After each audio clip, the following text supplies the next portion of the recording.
Le budget de la sécurité sociale est en suspens à l'Assemblée nationale. Les députés ne vont se retrouver qu'après-demain, après la trêve du 11 novembre. La gauche, qui s'est divisée lors du vote sur les retraites, va-t-elle parler d'une seule voix? Depuis maintenant 3 ans et demi, Éric Coquerel tente de garder les équilibres depuis son poste de président de la Commission des finances de l'Assemblée nationale. Mercredi, le débat sur la suspension de la réforme des retraites va-t-elle permettre de resserrer les rangs à gauche? Éric Coquerel, député LFI de Seine-Saint-Denis, est l'invité de l'Indice et politique.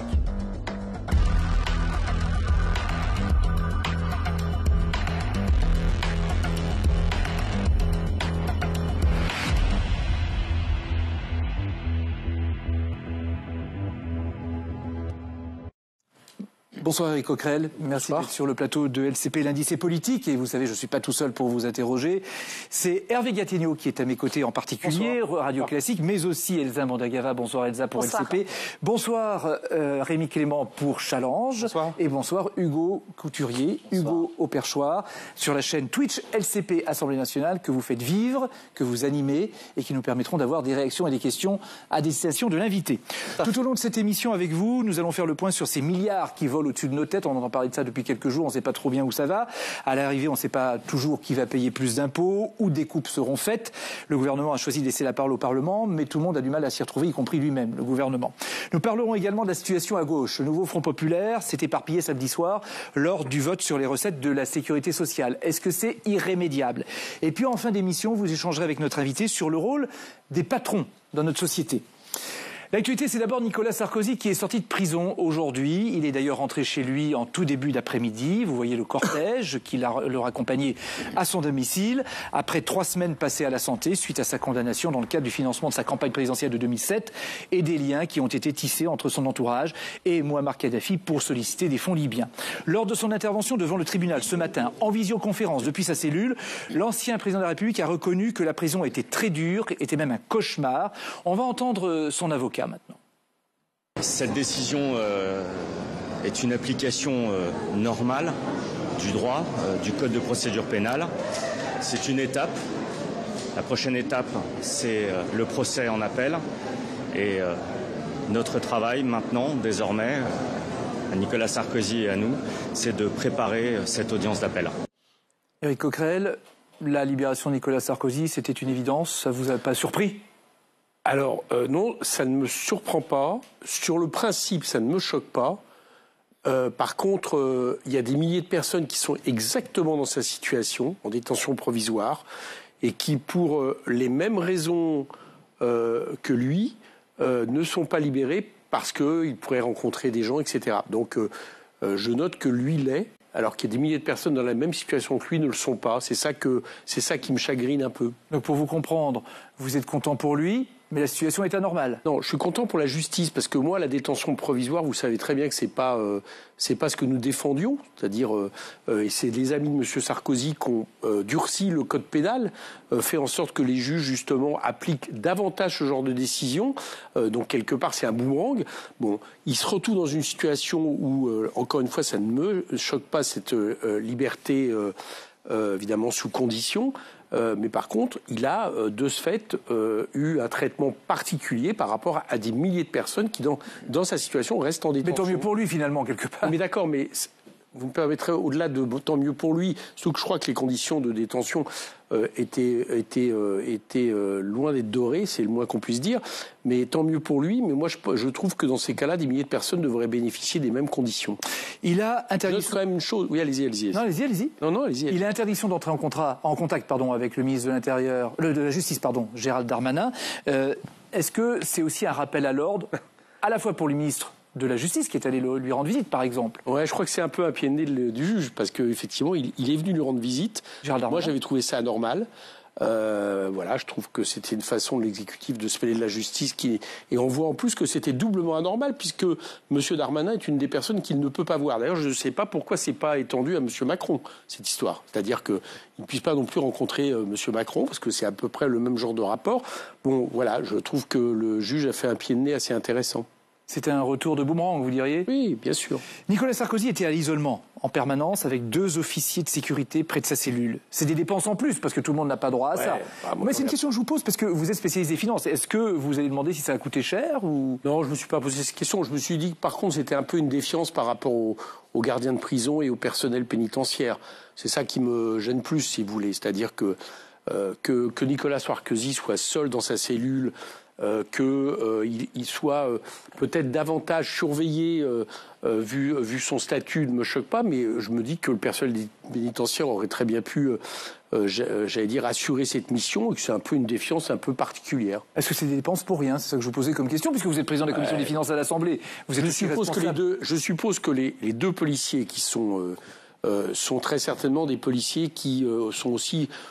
assure sa protection en tant qu'ancien président de la République. Donc je ne crois pas que c'est une charge de gestion, comme on dit chez nous. Vous voyez, c'est pas quelque chose qui occasionne des frais particuliers par rapport à la normale. Je le vois plutôt sous l'angle en quoi le personnel pénitentiaire pouvait pas assurer sa protection. À l'inverse, on se souvient qu'il y avait 2 députés de la France Insoumise qui avaient voulu aller à la prison de la Santé au moment où Nicolas Sarkozy y était. Ils avaient dit que pas forcément pour lui rendre visite, mais c'est au moment où quand même l'ancien président de la République y était. Ils n'ont pas pu y accéder. Vous pensez qu'il y a un 2 poids 2 mesures avec Non, mais attendez, ils n'ont jamais demandé à voir Nicolas Sarkozy. C'est ce qu'ils ont dit. Voilà, mais c'est Hugo Bernalicis, il va très souvent voir les prisons, très souvent. D'accord, c'est un des députés les plus assidus à ce genre de situation. C'est un ancien fonctionnaire du ministère de l'Intérieur. Ceci explique peut-être cela.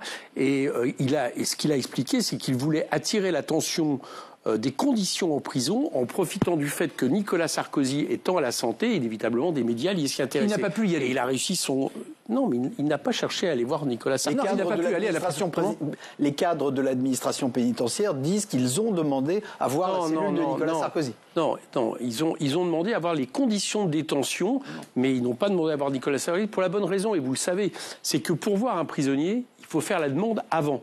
Voilà, sinon vous ne pouvez pas voir un prisonnier spécifique quand vous exercez votre droit de visite. Et ça, Hugo Bernalicis, je sais très bien. Donc il savait très bien. Il voulait profiter du fait que les médias étaient braqués, une fois n'est pas coutume, sur les conditions de détention, pour en profiter, pour montrer que les conditions en détention, on le sait, des maisons d'arrêt, surtout d'ailleurs, plus que des prisons, sont évidemment problématiques. Nicolas Sarkozy va pouvoir reprendre une activité normale, comme on dit. Demain, ce sont les cérémonies du 11 novembre. En tant qu'ancien président de la République, il a l'autorisation, et c'est même autorisé, d'aller participer aux cérémonies. Il vient d'annoncer qu'il n'ira pas. Enfin, du 11 novembre. Il n'ira pas. C'est normal qu'il n'y aille pas. Parce que j'avais vous demander. Contrôle judiciaire, quoi. Oui, donc c'est normal qu'il n'y aille pas. Oui, oui, c'est normal qu'il n'y aille pas. Mais il aurait pu y aller aussi. Écoutez, quand vous êtes sous contrôle judiciaire, vous avez quand même une certaine restriction par rapport à votre liberté et votre expression publique. Donc voilà, pas du tout. Le contrôle judiciaire, vous l'avez dit vous-même, il y a une liste de personnes qu'il n'a pas le droit de rencontrer. Oui, mais je veux dire par là, je trouve il n'aurait pas fallu qu'il tombe sur le garde des Sceaux. Mais je trouve plutôt bien qu'il n'aille pas dans les cérémonies du 11 novembre, parce que il est encore prévenu, en fait, quelque part. Il est sous contrôle judiciaire, et donc j'estime normal qu'il n'aille pas dans des manifestations publiques. Voilà. Je trouve ça plutôt normal qu'il prenne cette décision. Vous voyez, je lui... Très bien. On va parler maintenant du projet de loi de finances de la Sécurité sociale, parce que le débat est loin d'être clos, on est en plein dedans. Alors il y a une trêve à cause du 11 novembre, mais le calendrier se resserre. Le ministre de l'économie, Roland Lescure, estimait ce matin que ça peut passer. C'est pas sûr, Elsa. Oui, et Éric Coquerel, vous êtes sur ce plateau ce soir, mais vous auriez préféré ne pas être avec nous, vous auriez préféré être en séance, vous auriez voulu continuer à siéger aujourd'hui sur le budget de la Sécurité sociale. Au moins les heures suffisantes pour qu'on soit sûr de terminer mercredi. Parce que tout a été organisé depuis le début, et vous savez que je le considère par rapport au budget de l'État et encore plus au budget de la Sécurité sociale, puisque nous avons l'habitude de parler ensemble, pour que on puisse éventuellement ne pas respecter les délais, que tout ça parte au Sénat et qu'à la fin on se retrouve éventuellement en dehors des 50 jours qui permet les ordonnances. Était convenu justement de ne pas travailler lundi, de travailler dimanche en compensation ? Mais non, enfin, il est convenu d'essayer d'avancer sur un texte. Quand vous regardez que vous avez un texte qui, si vous êtes capable de siéger plusieurs heures en plus, vous pouvez arriver à la fin, c'est quand même suffisamment important pour qu'on se dise que cette décision aurait pu être prise. Surtout qu'en fait, dès le départ, et moi je m'étais opposé à ça en conférence des présidents, la présidente de l'Assemblée avait dit on va juste le mercredi assurer le vote final, on savait qu'il n'aurait pas lieu, et le vote sur le décalage de la réforme des retraites et non pas la suspension. Donc quelque part, pour j'allais dire, faire en sorte de mettre tout le poids sur ce vote, de contenter peut-être les socialistes si le vote était fait. Enfin, il y a quelque chose qui à mon avis, dévoie complètement le vote du projet de loi de finances de la sécurité sociale. Pour vous, c'est impossible d'aboutir mercredi à minuit, il reste 400 amendements. Bien sûr. Et alors, qui a intérêt justement à tout ça? Comment? Qui a intérêt à tout ça, à ce qu'il n'y ait pas de vote final? Je pense qu'il y a plusieurs personnes qui ont intérêt. Le gouvernement y a intérêt. Parce qu'il a tout intérêt, lui, à ce que son texte final ne soit pas battu, puisque les socialistes ont cru bon voter pour la partie recettes et donc donner quelque part un succès au gouvernement en le faisant, ce qui est un peu paradoxal, parce qu'il y a 12 milliards de coupes budgétaires qui restent. On va y revenir tout à l'heure. On va y venir, si vous voulez. Justement. Bon, le vote final, ça aurait été un peu compliqué. Donc pour le gouvernement, c'est tout bénéfice, parce que le texte part au Sénat sans être battu au final. Et puis surtout, c'est qu'on atteint les délais extrêmes. Et donc plus on atteint les délais extrêmes, plus la limite des 50 jours peut être possible. Et donc le gouvernement, comme je le pense depuis longtemps, grâce notamment au Parti socialiste, se retrouve avec deux ceintures de sécurité. Soit le PS vote pour ce texte et il peut passer, soit il peut jouer sur les 50 jours et il le passe par ordonnance. Donc il est gagnant-gagnant, ce gouvernement? Ah bah là, oui, le PS lui permet d'être gagnant-gagnant.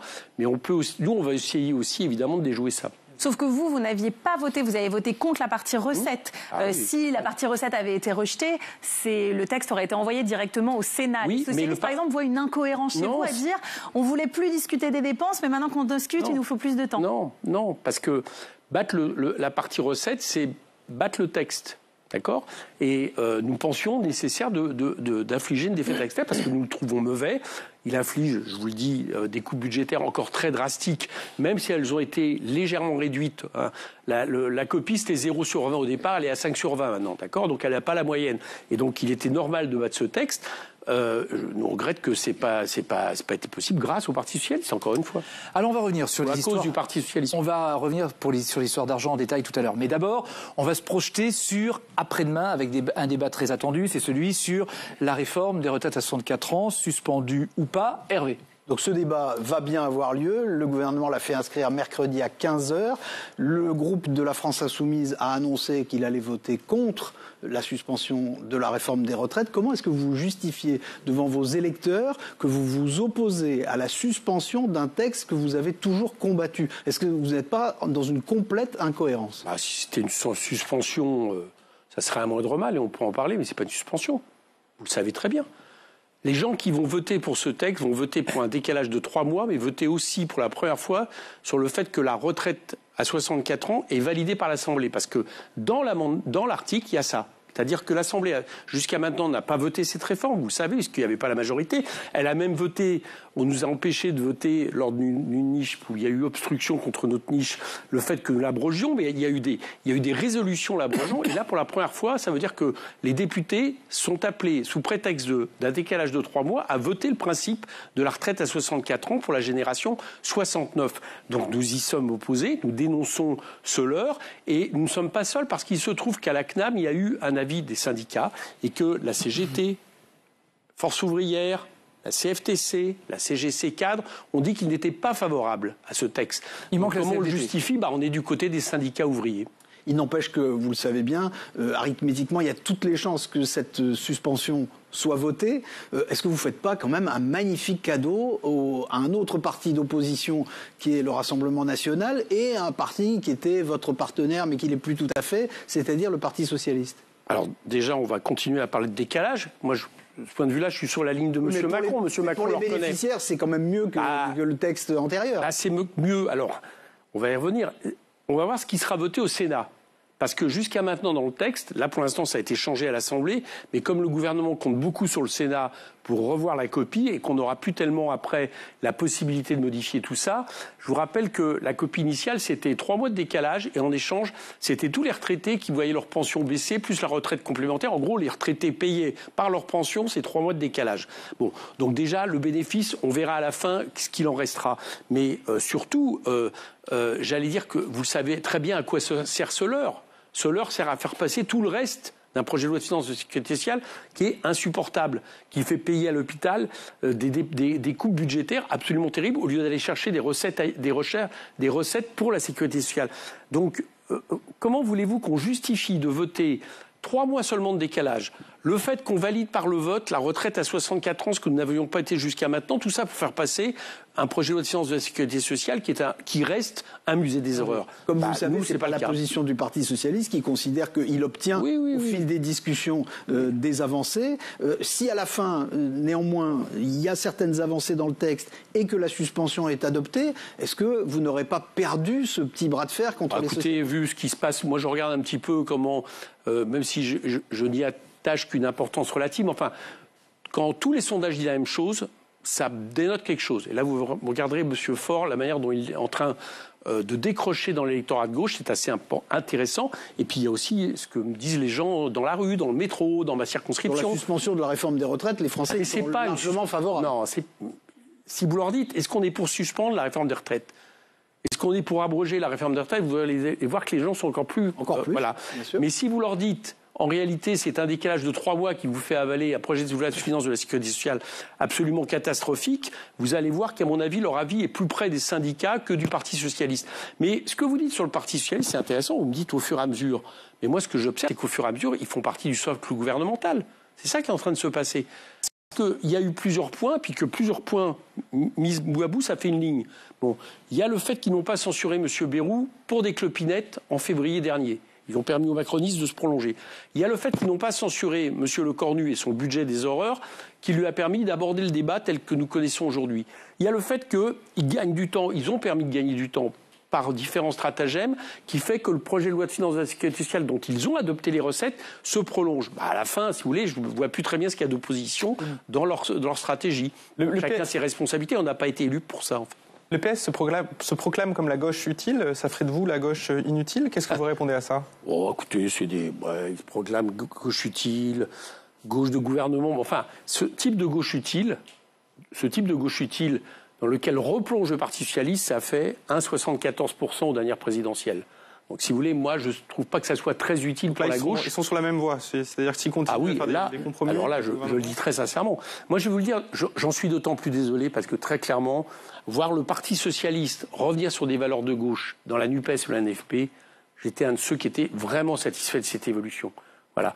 Et les voir repartir sur une ligne d'accompagnement du macronisme où progressivement ils sont... Enfin, rendez-vous compte qu'ils ont voté un amendement quand même avant-hier soir, qui propose que les gens qui sont en arrêt de travail continuent à travailler en télétravail. Enfin, mais... Ils ont trahi, selon vous. Ça, ce que je vous dis là est une trahison. Bon, et notamment une trahison d'une chose qui a pour moi un peu d'importance. C'est qu'on a été élu sur un programme, sur un mandat. Sur la réforme des retraites, vous donnez rendez-vous aux Français en 2027 en disant réforme des retraites à 60 ans. Est-ce que vous combattez aux côtés du Rassemblement national qui, lui aussi, propose cette sur la même ligne ? Vous savez très bien que le Rassemblement national est faussement là-dessus, parce qu'il faudra que le Rassemblement national explique comment, à un moment donné, il a évoqué cette question, mais en même temps, et pour baisser les cotisations. C'est-à-dire qu'il est sans arrêt pour dire qu'il faut augmenter les salaires nets sur le dos du salaire brut, le salaire socialisé, qui permet de payer les retraites, la sécurité sociale. Donc, à l'entendre, au bout d'un moment, il n'y aurait plus de cotisations. Donc, tout ça est paradoxal et une vaste hypocrisie. Non, nous l'avons mis dans notre programme, nous voulons revenir tout de suite à la retraite à 62 ans. On pense qu'on peut facilement trouver les recettes pour ça. On connaît les situations. Par exemple, vous augmentez de 0,25 points les cotisations pendant 5 ans, vous y parvenez. Et puis, au bout de 2-3 ans aussi, on attend que notre politique économique fasse des effets, une politique de relance, effectivement, revenir vers la retraite à 60 ans. C'est notre programme, mais c'était celui du NFP surtout. Donc c'était aussi le programme du Parti socialiste.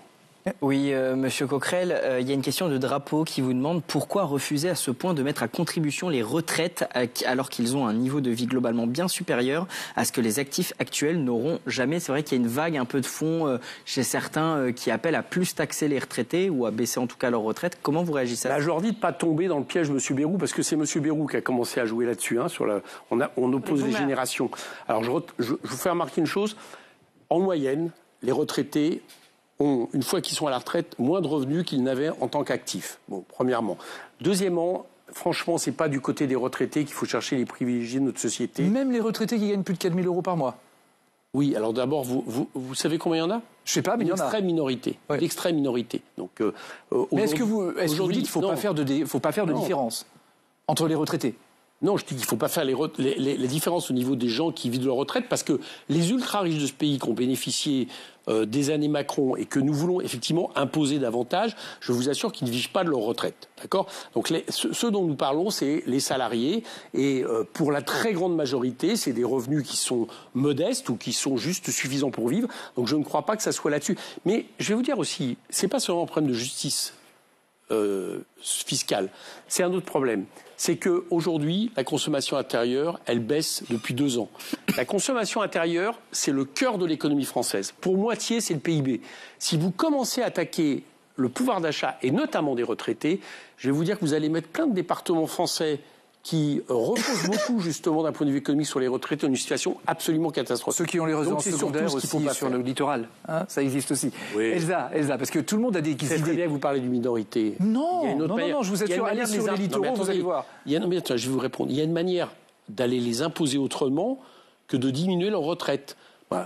Elsa, parce que tout le monde a des idées sur la réforme des retraites et maintenant c'est Renaissance qui en a. Exactement, Gabriel Attal, qui souhaite peut-être les porter en 2027, propose lui un nouveau système universel, clair, compréhensible, une retraite à points, sans âge légal, avec une dose de capitalisation. Sans âge légal, ça veut dire qu'on pourrait choisir en fonction justement des points cotisés tout au long de sa carrière. Est-ce que c'est une idée que vous ne partagez pas forcément, mais vous trouvez intéressante ? C'était quasiment le projet d'Édouard Philippe.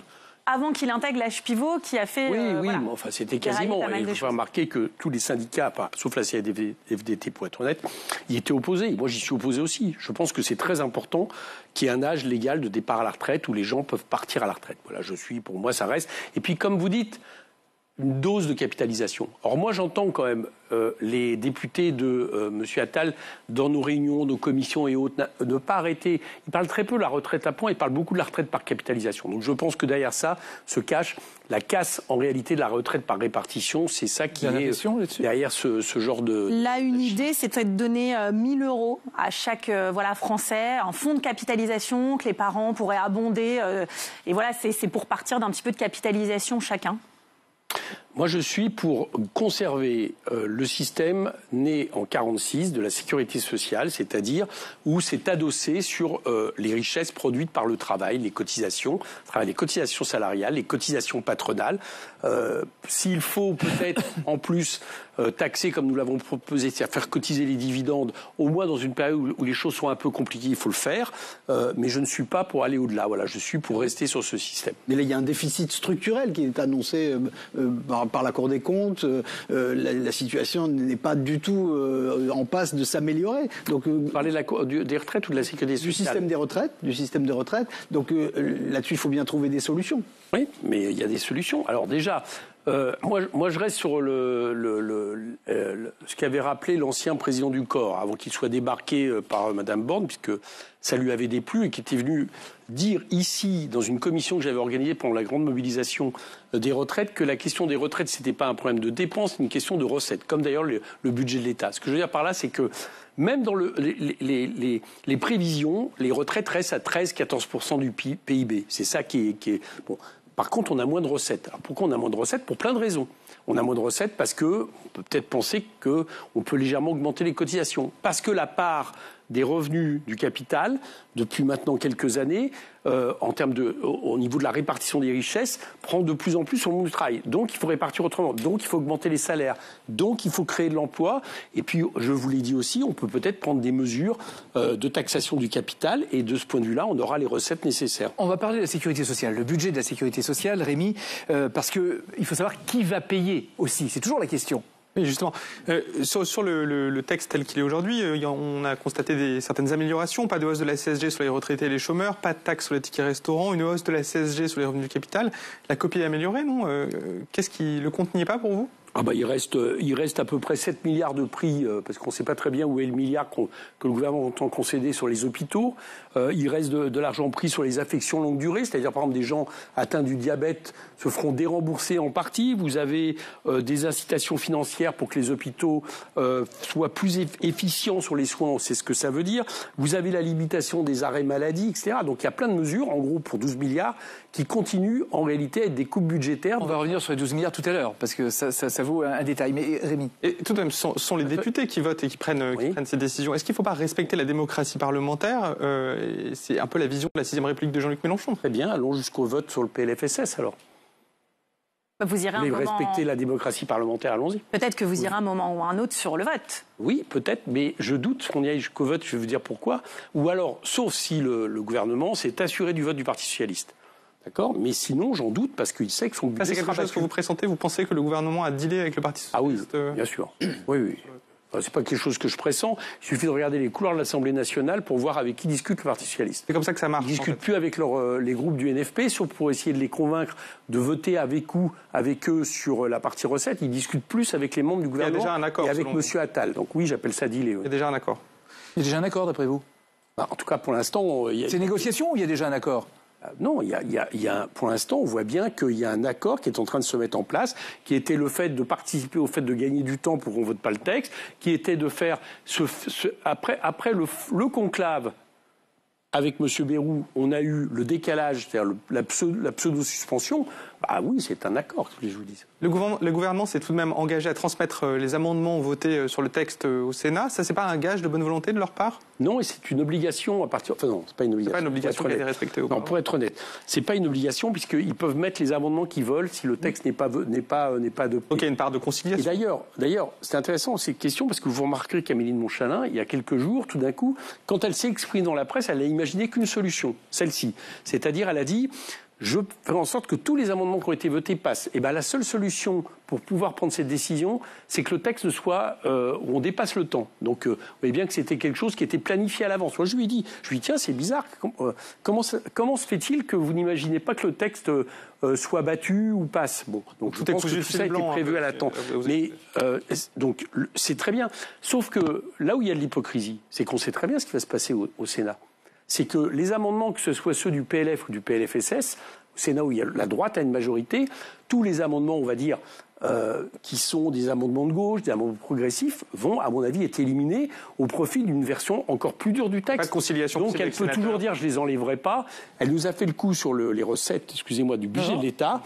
Il y a des taxes qu'elle n'a pas acceptées qui sont dedans. Elle dit qu'elle va les passer si le budget dépasse son temps, mais la belle hypocrisie. Elle sait très bien qu'au Sénat, tout ça va être enlevé. Vous parliez des 12 milliards. Je voudrais qu'on s'arrête sur les 12 milliards parce que Elsa Mandingava a fait des calculs. Enfin, elle a essayé de chercher ce qu'il y avait derrière ces 12 milliards. Parce que vous parlez beaucoup de ces 12 milliards dans le budget de la Sécu, de coupe. Vous dites qu'en fait, au début, c'était 15 milliards prévus, que vous avez réussi notamment à en sauver 3.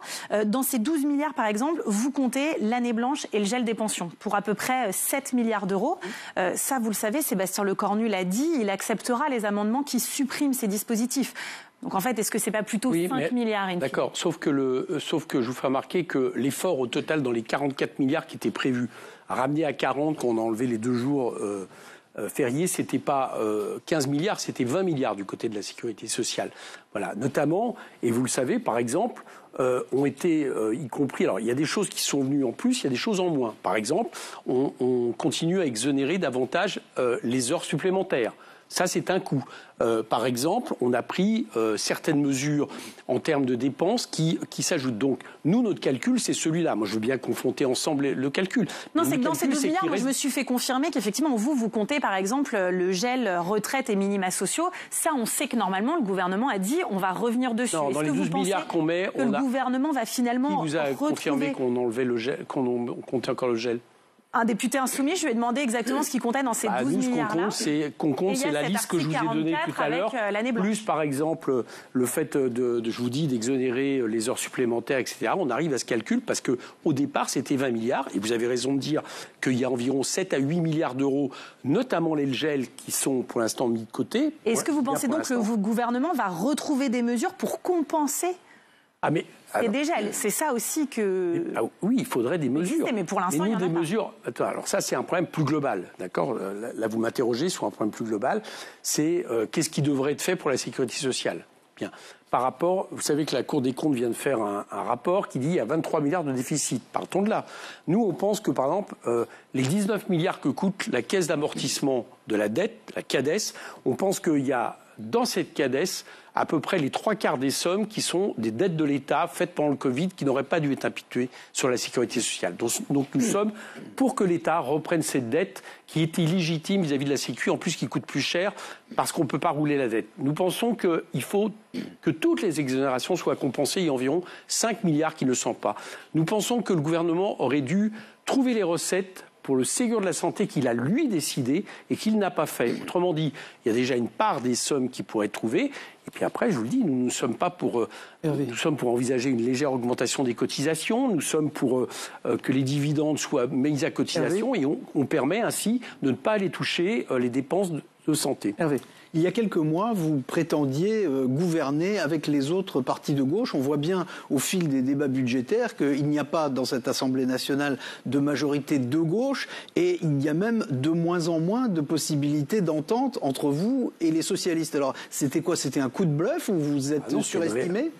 Non, c'est une réalité. Malheureusement, l'évolution du Parti socialiste... Mais quand vous prétendiez gouverner avec l'ensemble de la gauche, vous y croyiez vraiment à ce moment-là? Ah bah oui, bien sûr, on avait un programme. Mais avec quelle majorité à l'Assemblée? Comment? Avec quelle majorité à l'Assemblée? Non, mais attendez, on va faire le film.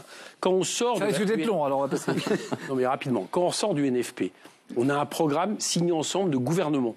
Moi, mon premier réflexe, c'est de croire mes partenaires. Donc on a un programme. Après, on a des élections. Dans n'importe quel pays, démocratie parlementaire, le président de la République, théoriquement, s'adresse à la force qui est arrivée en tête. Et la charge de trouver un gouvernement une majorité. Vous avez mis plusieurs semaines avant de désigner quelqu'un qui était Premier ministrable. Non, plusieurs semaines. Non, ça a été beaucoup plus rapide que le pensaient nos adversaires. Et on l'a trouvé. Qu'est-ce qu'a fait le président de la République? Il a permis aux battus de gouverner. Ce qui est d'ailleurs le problème que nous avons maintenant depuis un an. Donc, mais vu d'aujourd'hui, bien évidemment, à ce moment-là, il n'y avait pas de majorité de gauche. À ce moment-là, ben oui, mais est-ce qu'on nous a laissé essayer de montrer qu'il y avait une majorité? Je vais vous faire remarquer une chose. J'avais dit il y a avant que le Parti socialiste dérive de cette manière-là, donc quand il y avait la dynamique du populaire, j'avais dit l'an dernier qu'on était capable de trouver un budget NFP compatible. On a trouvé, et on a fait voter par amendement, quelques 60 milliards de plus de recettes dans la partie 1 du gouvernement Barnier. Donc je pense qu'on a montré quelque part qu'on aurait pu au moins essayer. C'est pas ce qui a été fait. Peut-être que vous avez d'ailleurs, comme ce n'est pas ce qui a été fait et ce qui a échoué, que nous sommes maintenant pour un retour aux urnes, et non pas parce qu'on n'y croit plus, le fait de proposer un gouvernement NFP qui évidemment n'a plus de réalité. Votre groupe annonce une motion de censure début décembre. Est-ce que vous avez le sentiment qu'à cette date, vos amis socialistes seront d'accord pour voter cette censure? Écoutez, je vais être franc avec vous, j'ai plutôt l'impression que non. D'accord? Mais si c'est la seule possibilité pour éviter qu'on aille aux ordonnances, si on le sent comme ça sera notre devoir d'essayer de le tenter. Voilà. J'espère que le Parti socialiste va revenir à la raison. C'est aussi une possibilité. Ce serait une façon de recoller les morceaux. Ou que des députés chez eux, finalement, se disent c'est pas possible, il faut arrêter cette dérive, on n'a pas été élus pour ça. Donc c'est ce qu'on tentera. Je voudrais revenir sur ce qui a été révélé hier sur France 5, une lettre que le ministre de l'économie de l'époque, Bruno Le Maire, avait envoyée à Emmanuel Macron pour dire en 2024, attention, ça dérive, il va falloir prendre des mesures. Et vous avez dit, bon, c'est quand même embêtant, cette omission qui a été faite. Quelle suite vous souhaitez donner à ça? Est-ce que vous pensez qu'après ces révélations, ça doit aller plus loin maintenant? Non, j'ai pas dit c'est embêtant. Excusez-moi, j'ai pas. Ah, c'est embêtant. Une omission. J'ai dit que c'était un vrai problème pour la démocratie. Oui, une omission. Et j'en ai même rajouté une couche. Mais juste entre temps. Là, d'abord, les confrères vos confrères n'ont pas révélé cette lettre. Parce que cette lettre, elle était dans ma conclusion de la mission d'enquête que nous avons faite. Alors ils ont mis au jour. Fait justement là-dessus. Alors ils ont mis au jour. Donc cette lettre était indiquée parce qu'elle avait et donc pour vous répondre, j'ai pas rien fait. J'ai proposé une mission d'enquête qui a été menée. Absolument. Et qui permet justement de maintenant quelle suite? Attendez, juste une chose, il y a une deuxième lettre dont personne ne parle, qui est encore plus stupéfiante. D'accord, que ma commission d'enquête pointe aussi, écrite par Bruno Le Maire en décembre 2023, la veille du 49.3, c'est-à-dire où Madame Borne va présenter le 49.3 sur le budget. Cette lettre de Bruno Le Maire, elle dit il y a une explosion des déficits, on n'a pas les recettes attendues, et donc on prévient à l'avance qu'il va falloir qu'on annule 10 milliards d'euros dès le début de l'année. Madame la Première ministre, je vous préviens, il n'y a pas eu un mot Alors, Borne quelle suite dans la présence quelle suite il faut maintenant? Donc il là, faut c'est que plus qu'une omission, parce que là, c'est un mensonge. C'est un mensonge qui a été fait. J'entends bien, mais ça veut dire quoi? Quelle suite vous en attendez? Que ces responsables soient réentendus? Ah bah, je pense que ces responsables ont été entendus par la commission d'enquête. Donc la suite, je ne pense pas qu'on puisse faire une suite pénale, mais ça va être une suite politique, électorale. Je pense qu'ils ont déjà largement perdu les élections à cause de leur bilan économique. Je pense en plus que les Français doivent savoir qu'ils ont caché la réalité, c'est-à-dire tant M. Macron, puisqu'il y a eu des réunions décisionnelles sur le projet de loi de finances rectificative que proposait Bruno Le Maire. J'avais la même proposition que lui, pas pour les mêmes raisons, mais on proposait ça au moins pour que le Sénat, l'Assemblée se décide, et je trouve extrêmement grave. Et je vous fais remarquer que je trouve scandaleux que M. Colère, que j'ai voulu auditionner dans ma commission d'enquête, ne soit pas venu et que la justice n'ait rien trouvé. Il a une partie pas de responsabilité, mais de la clé, Alexis Colère. Oui, mais c'est surtout Emmanuel Macron qui a une partie de la clé. Parce que les réunions à l'Élysée se sont faites avec Emmanuel Macron et que, manifestement, ça lui a pas posé problème d'imaginer que l'Assemblée n'avait pas à parler, à débattre de cette question. Juste après, il y a eu les élections européennes et la dissolution de l'Assemblée nationale. Marine Le Pen dit ce qui a été caché là a faussé les résultats des élections et même la campagne des élections. Est-ce que vous êtes d'accord avec ça? Non, puisqu'on est arrivé en tête. Donc vous n'êtes pas d'accord avec ça? Il n'y a pas eu de conséquences sur les élections. D'abord, pourquoi elle dit ça alors? Au moment où se font les élections, on voit déjà que le bilan économique du gouvernement est pas bon. Donc, je veux dire, les Français le voient. D'ailleurs, c'est pour ça qu'ils sont battus. Enfin, la raison pour laquelle ils sont battus, c'est même la raison pour laquelle il y a la dissolution. C'est pour ça. Et que je sais que Mme Le Pen n'a toujours pas digéré que le résultat dans les urnes soit fidèle au sondage, ce qui est une grande leçon de choses d'ailleurs. Mais je vous fais remarquer que ce n'est pas les macronistes qui ont gagné, c'est nous qui avons gagné. Et on a gagné notamment sur leur bilan catastrophique. Donc il n'y a pas eu de conséquences sur les élections, ou alors positivement pour vous? Oui, positivement pour nous, voilà. Il y a eu des conséquences. Parce que les gens ont peut-être regardé quel projet alternatif qui était proposé le plus efficace. Et c'est manifestement le nôtre et pas celui du Rassemblement national. Oui, avant de passer à la partie suivante, moi j'aimerais vous poser une question sur le rythme à l'Assemblée nationale. Vous enchaînez là depuis plusieurs semaines des journées de 8h à minuit. Comment c'est possible de légiférer dans de bonnes conditions avec un rythme aussi important? Vous, quand vous étiez au banc de la commission, vous étiez là tout le temps. Comment faites pour tenir et légiférer dans de bonnes conditions? C'est compliqué. Mais il faut voir pourquoi. On a commencé avec ce budget avec 2 semaines de retard, qui est quand même un problème, parce que 2 semaines de retard par rapport aux dates prévues dans la loi organique. On se demande pourquoi ces dates sont dans la loi organique, si ça fait 2 ans qu'on les contourne. Donc c'est pour ça qu'on se retrouve dans ce délai. Voilà, donc vous avez raison de pointer qu'on aborde ce budget dans des très mauvaises conditions, à la fois de travail, de débat, etc. Même si, je dois dire, en tout cas pour ma commission, et tout le monde le reconnaît, les débats ont eu lieu jusqu'au bout et on a été jusqu'au bout du texte. Vous avez parlé du nouveau Front populaire qui est quand même dans un drôle d'état aujourd'hui. On a vu le vote pour la partie recette des socialistes au moment de la sécurité sociale. Et certains ont voté, se sont abstenus. Les écologistes, les communistes par exemple. Et parmi ceux qui sont abstenus, ou qui ont voté pour, mais parlons de ceux qui sont abstenus, en profitent pour dire, bon, mais maintenant, le NFP, il est mort, il va falloir passer à autre chose, à l'image de Fabien Roussel, numéro 1 du Parti communiste. L'alliance du nouveau Front populaire a été bâtie en 2024 pour les élections législatives. Depuis... Il y avait un programme quand même. Oui. Et les électeurs ont voté sur un programme. Depuis, on peut dire que la rupture a été consommée, elle est actée. Les noms d'oiseaux volent entre les uns et les autres. Est-ce que ça vous a J'en ai pris moi-même plein mon grade. Les choses, en sont là. C'est fait. Passons à autre chose. Donc c'est fini. Passons à autre chose. Oui, passons à autre chose. Oui.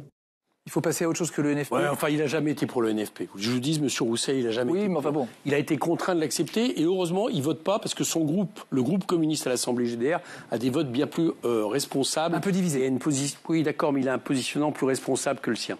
Alors, je vais essayer de tout faire en une question. Est-ce qu'il y a une dissolution? Donc, il n'y a plus de nouveau Front populaire, plus d'alliance de la gauche. Alors, vous remarquerez que s'il y a une dissolution, nous avons proposé, quelque chose. Nous avons dit à nos anciens partenaires du groupe populaire, on se retrouve sur les bases de notre programme. Est-ce que vous êtes d'accord ou pas? S'il y a urgence, parce qu'on n'est pas fous, on sait très bien... Les écologistes sont venus, le groupe GDR est venu contre l'avis, le groupe du GDR contre l'avis de M. Roussel. Bon, voilà, on prend ça point à point. S'il y avait une dissolution, nous recommencerions. Et je suppose qu'au moins les mêmes reviendraient. Est-ce que vous ne craignez pas que l'union de la gauche, elle s'écrive un peu avec tous les partis de gauche, sauf la France insoumise? Alors, pour l'instant, j'ai pas l'impression, dans ce que vous dites, dans les différents votes qui ont lieu, par exemple sur les retraites dont on parlait tout à l'heure, c'est plutôt le Parti socialiste qui est isolé en réalité. Les écolos se sont abstenus. On a l'impression qu'ils ont du mal à choisir parfois. Non, oui, d'accord, mais ils n'ont pas. Il y a pas. Pour l'instant, en tout cas, du côté GDR et du côté des écolos, vous n'avez pas. C'est Cyril Châtelain qui se demandait ce que faisaient les socialistes. D'accord, donc. Je ne retrouve pas qu'on soit isolé. Je sais bien que certains aimeraient écrire ce film, mais ce n'est pas le cas. Voilà. Donc ma réponse, elle est là. Et s'il n'y a pas de dissolution, il y aura une présidentielle. Et vous savez comme moi que c'est la présidentielle qui donnera le là pour ce même de deuxième tour avec LFI. Donc c'est eux qui prennent cette responsabilité. Ce n'est pas nous qui avons dit ça. Je dis ça parce que on nous met souvent sur le dos des choses que nous ne mettons pas en avant. C'est-à-dire que le Parti socialiste a été les premiers à dire plus de programme NFP, plus d'alliance avec LFI, et on nous dit mais vous divisez tout le monde. Bah non. Mais à Marseille, ils disent pas ça, et vous n'avez pas répondu sur Marseille. Oui, est-ce que vous saurez faire preuve de responsabilité entre guillemets, vous retirez... On verra bien, mais sur quelle base, etc. Nous verrons bien. Sébastien Delogu, mais en tout cas, ce n'est pas nous qui excluons des alliances de deuxième tour. Ce n'est pas nous qui. Alors, a fortiori face à l'extrême droite. Oui, il y a d'autres mairies qui sont concernées, même des mairies de gauche. On pense à Montreuil, on peut penser à d'autres villes comme Bordeaux, etc. Qu'est-ce que vous répondez à ceux qui disent que vous mettez plus d'énergie à battre des mairies de gauche que de vous battre, par exemple, contre l'extrême droite? C'est absolument faux. De toute façon, l'extrême droite, heureusement, a peu de villes, mais contre la droite. Mais par exemple, une des constructions que nous essayons de bâtir, le plus important actuellement, c'est à Toulouse. C'est pas la gauche qui gouverne Toulouse. Bon, donc non, là, ça fait partie d'une espèce de propagande. Par contre, nous estimons que quand des villes de gauche n'ont pas été suffisamment menées sur une politique de gauche, et surtout quand en général, je prends par exemple l'exemple de Montreuil, il y a aucun risque que la droite passe. Donc il y a une primaire en fait. Bon, là, on prend nos responsabilités. Mais il y a plein d'endroits où vous savez comment. Vous êtes pour la primaire du coup cette fois-ci? Primaire devant les électeurs, c'est pas la même chose. Hervé, vous avez dit un mot de l'élection présidentielle tout à l'heure, vous parliez du deuxième tour, parlons du premier tour d'abord. Est-ce que pour vous, Jean-Luc Mélenchon est forcément le candidat de la France insoumise, et est-ce qu'il doit y avoir, dans votre esprit, un seul candidat pour l'ensemble de la gauche? Alors, un seul candidat pour l'ensemble de la gauche, c'est impossible. Vous ne le souhaitez même pas? Non, mais c'est pas possible. Regardez, ça a été dit néanmoins à l'avance. Monsieur Glucksmann a exclu toute alliance, même de deuxième tour peut-être avec nous. Et on se demanderait même quel bulletin de vote. Il vous arrive de souhaiter des choses qui ne sont pas possibles. Mais d'accord, mais je vous explique. Il y a manifestement une ligne à gauche qui est celle de l'accompagnement, où on exclut de se retrouver derrière le candidat de la rupture.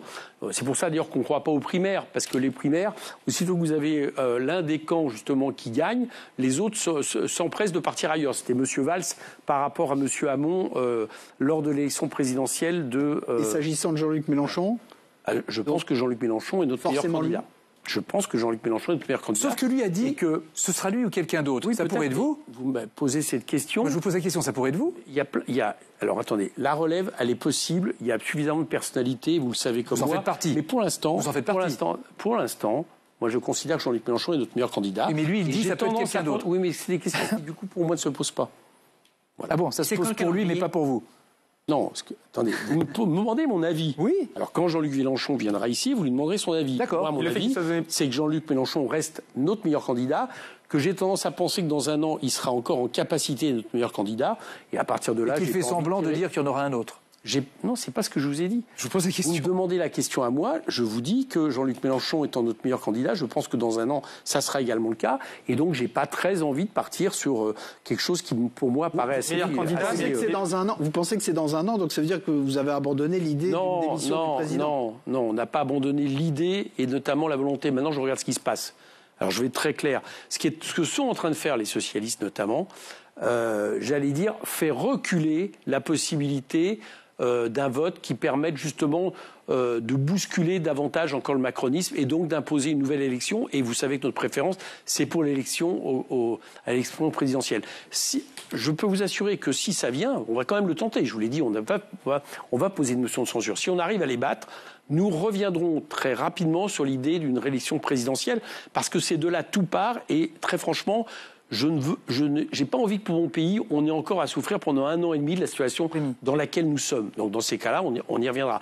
Et là, aujourd'hui, dans les faits, concrètement, rationnellement, j'ai plutôt l'impression qu'on s'achemine sur 2027. Jean-Luc Mélenchon, meilleur candidat, mais tout de même donné battu dans tous les sondages face à Marine Le Pen et Jordan Bardella. Est-ce que ça vous inquiète? Son image n'est pas trop abîmée? Voilà, de la même manière, je vous dis que le Rassemblement national, jusqu'à 19h55, c'était le 7 juillet, c'est ça? Oui, 7 juillet. Était donné vainqueur de l'élection législative.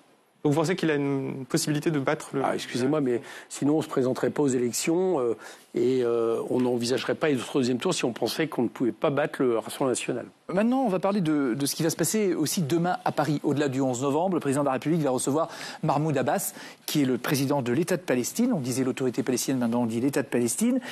Cette venue à Paris, avec une réception à l'Élysée, vous voyez ça d'un bon oeil? Oui, bien sûr. Oui. Il vient d'ailleurs, il va venir aussi à l'Assemblée nationale d'ailleurs. Oui, bien sûr. Qu'est-ce que vous en attendez?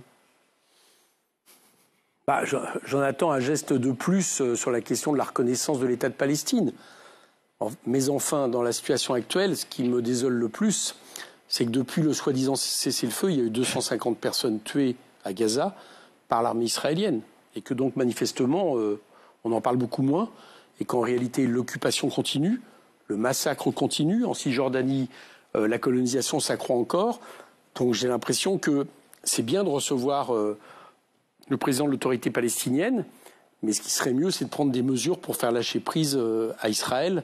C'est l'occasion demain de le rappeler, peut-être, face à Mahmoud Abbas. On va le rappeler. Donc je veux dire, c'est pas suffisant, si vous voulez, d'avoir ce genre de geste symbolique quand en réalité Israël continue, le gouvernement israélien continue une politique vis-à-vis des Palestiniens qui est juste absolument effroyable et qui, à terme, peut en finir avec le peuple palestinien en tant qu'entité historique et politique et possiblement celui d'un État palestinien. Voilà. Donc je pense qu'il faut monter le son, comme on dit.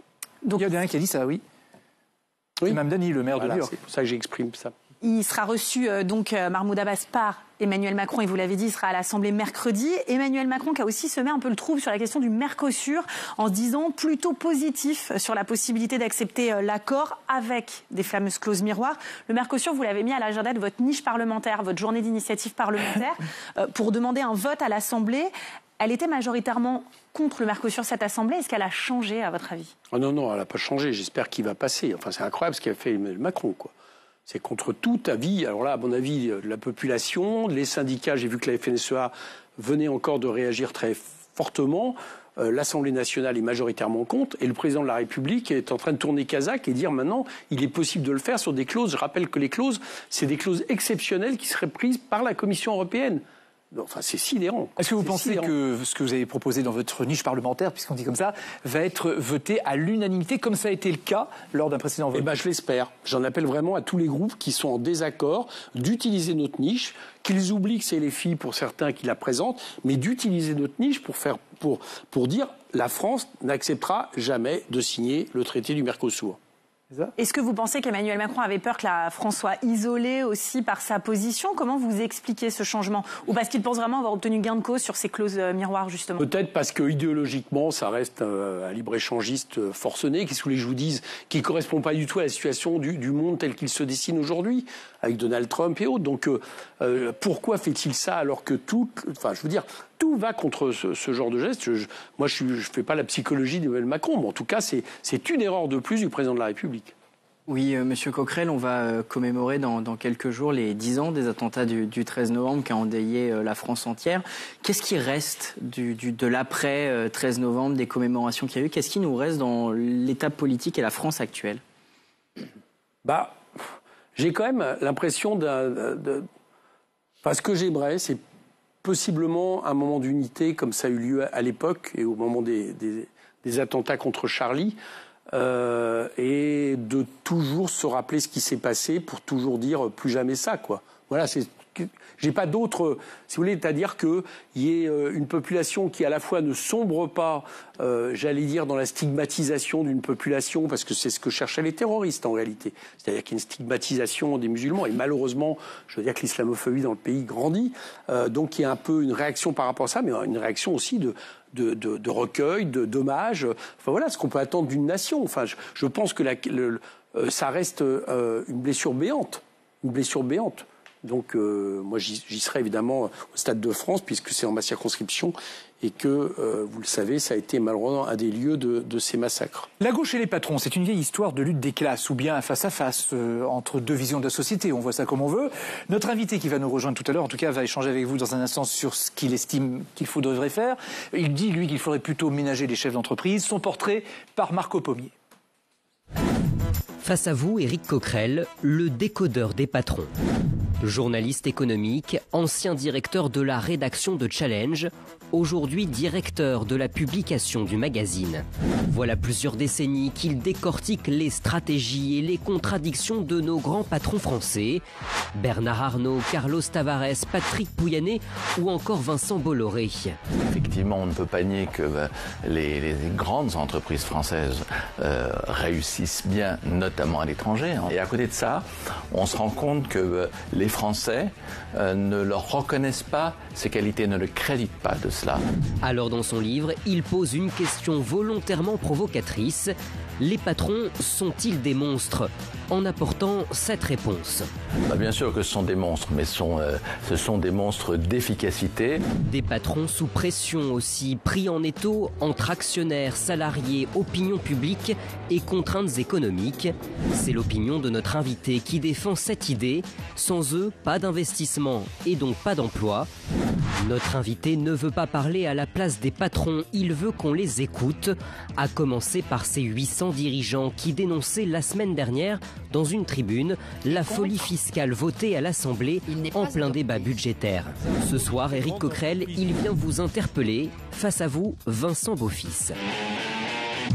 Qui nous a rejoint sur ce plateau. Bonsoir Vincent Beaufils. Bonsoir, bonsoir Éric Coquerel. Eh bien voilà, puisque vous êtes face à face, vous avez une vision des patrons, des chefs d'entreprise, déjà, pour pouvoir poser le débat que vous voulez confronter à celle peut-être d'Éric Coquerel. Écoutez, peut-être que c'est pas la même, on va voir ça. Mais effectivement, mais vous noterez avec ce titre, Les patrons sont-ils des monstres, que j'essaye de comprendre pourquoi, alors qu'ils devraient être les héros des temps modernes, eh bien la réalité n'est pas celle-là. Donc l'opinion publique, elle est tout à fait en faveur des petits patrons. Elle est 80% d'opinion favorable pour les petits patrons. C'est à peu près d'ailleurs l'opinion favorable sur les entreprises en général. Mais dès qu'on passe sur les grands patrons, ça a diminué de moitié. On est à 36%, etc. Donc il y a vraiment un problème avec les grands patrons. Et donc moi, par rapport à ce livre où j'ai essayé de comprendre d'où venait ce malaise, d'où venait ce désamour, quand je vous entendais tout à l'heure évoquer effectivement ce qu'était le débat fiscal, je voyais aussi le délire fiscal dont parlait je ne sais quel leader patronal tout à l'heure. Moi, ça me rappelle une période qu'on a connue en France au début des années 2000. C'est-à-dire qu'il y avait la France qui alourdissait en fait la charge des patrons, c'était bien entendu les 35 heures, alors que d'autres pays, par exemple l'Allemagne, étaient tout à fait à l'opposé et cherchaient à alléger en fait la productivité, les conditions de travail dans leur pays. L'Angleterre, c'était... Et votre question, Éric Coquerel, c'est quoi ? Ma question à Éric Coquerel, c'est est-ce qu'effectivement, avec le délire fiscal auquel effectivement on arrive aujourd'hui, où il y a effectivement un alourdissement de la fiscalité, où tout ce qui est discuté, par exemple, dans le PLFSS sur les questions de rupture conventionnelle... Vous allez perdre votre question. Oui, mais tout ça va dans le même sens. Et est-ce qu'il ne craint pas qu'il y ait un désintérêt des patrons pour le pays? Voilà, c'est ça. Alors, première chose, déjà, je vais reprendre un peu le début de votre exposé. Je ne sais pas ce que c'est les patrons. Voilà. En tout cas, je pense que ce n'est pas du tout homogène. Je pense qu'entre Bernard Arnault, qui doit en être aujourd'hui environ à 140 milliards selon les jours de patrimoine, et un patron de PME, TPE, alors je ne sais plus quelle est la moyenne, mais il y a quelques années, c'était 4 000 € de revenus, je crois.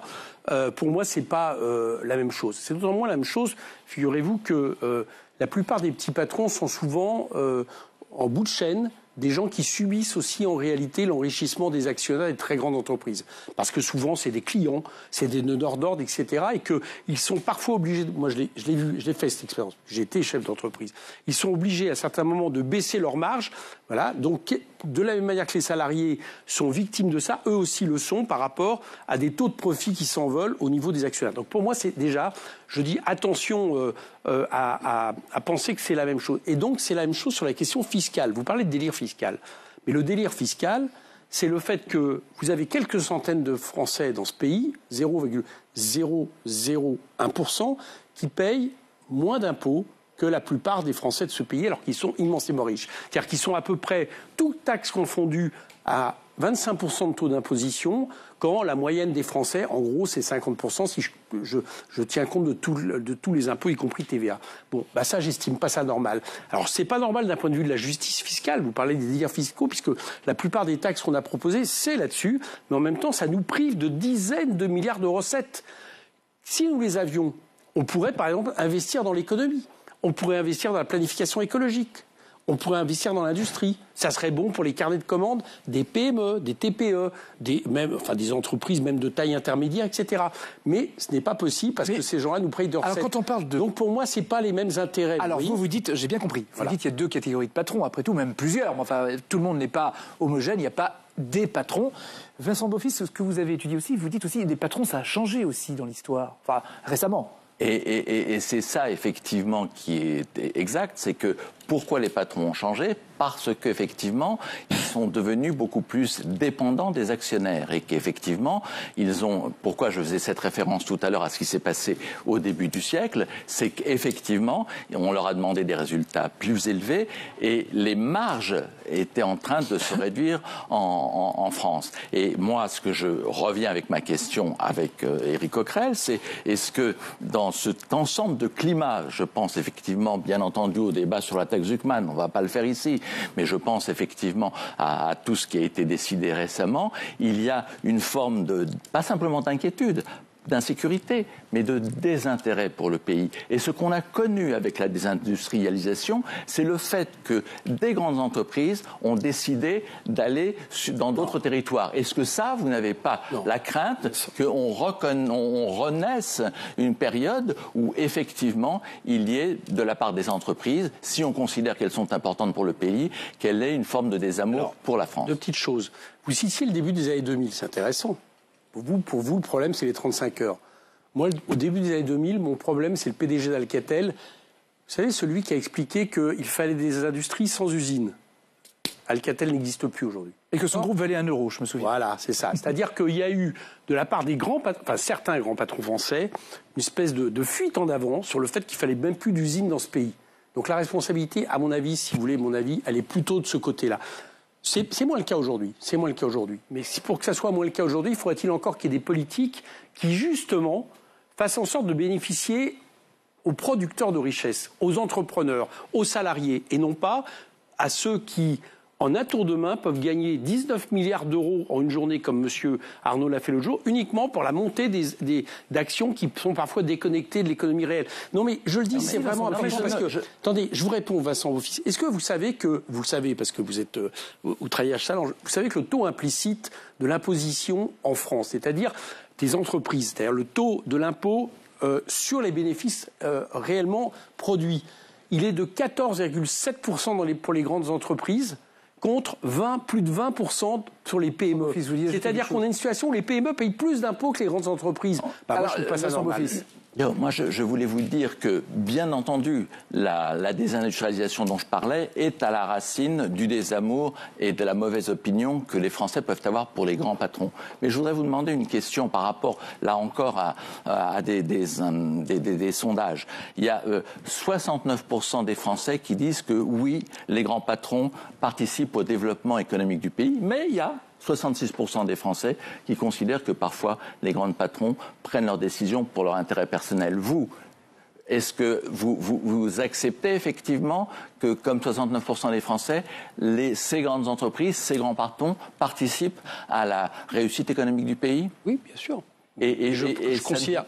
Non mais attendez, d'abord, excusez-moi, mais les entreprises, ça ne se résume pas aux patrons dont vous parlez. C'est des salariés aussi. Je rappelle, parce qu'à vous entendre, on a l'impression que les entreprises, enfin quand je dis vous, en général, les gens... C'est juste simplement que j'ai fait un bouquin sur les patrons. On a l'impression que les entreprises se résument aux patrons et aux principaux actionnaires de ces entreprises. Il y a les salariés qui produisent des richesses, on veut au moins en convenir.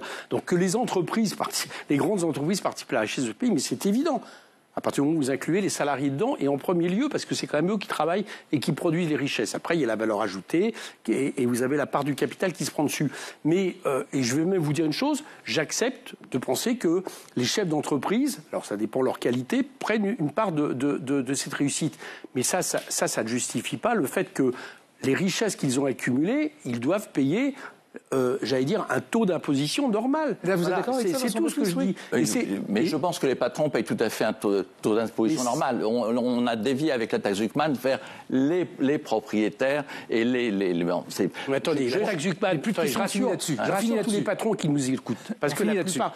Je parlais avec un ami qui est patron, d'accord, l'autre jour. Je lui disais, est-ce que tu sais que la taxe Zuckman, ça commence à 100 millions d'euros de patrimoine, d'accord ? La plupart des patrons, il y en a très peu qui ont 100 millions de patrimoine. Est-ce que tu sais que la taxe Zuckman, c'est 2% du patrimoine duquel on déduit tout ce que la personne paye en impôts physiques? Bon, il se trouvait que lui, il payait ses impôts sur le revenu, etc. Bon, il s'est rendu compte, il n'était pas concerné. Donc je rassure les patrons qui nous écoutent. En réalité, ça ne concerne que les gens qui, depuis quelques années, ont transféré leur patrimoine personnel, leur revenu, vers du patrimoine professionnel et du coup, qui ont échappé trop à l'impôt. Ça, c'est pas normal. Oui ou non ? Je suis rassuré là-dessus. Je voulais simplement dire qu'il y a deux grands patrons qui nous ont quittés la semaine dernière, qui sont effectivement Louis Schweitzer et Claude Bébéar, qui sont des grands patrons et qui ont également le souci du pays comme aucun autre, l'un à gauche, l'autre à droite. Je n'ai pas dit l'inverse, simplement, je trouve ça normal qu'ils payent leurs impôts. Merci Vincent Vaufils, merci Éric Coquerel d'être venu sur le plateau de LCP, lundi c'est politique, qui revient évidemment lundi prochain. D'ici là, bonne semaine et bonne soirée sur LCP, à bientôt.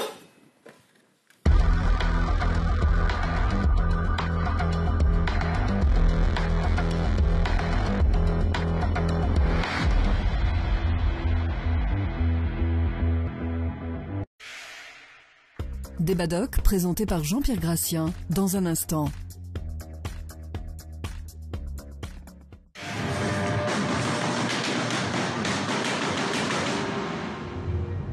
Il y a des gens qui avaient la lucidité de se dire « Ok, ils sont en train de recharger, on y va maintenant ».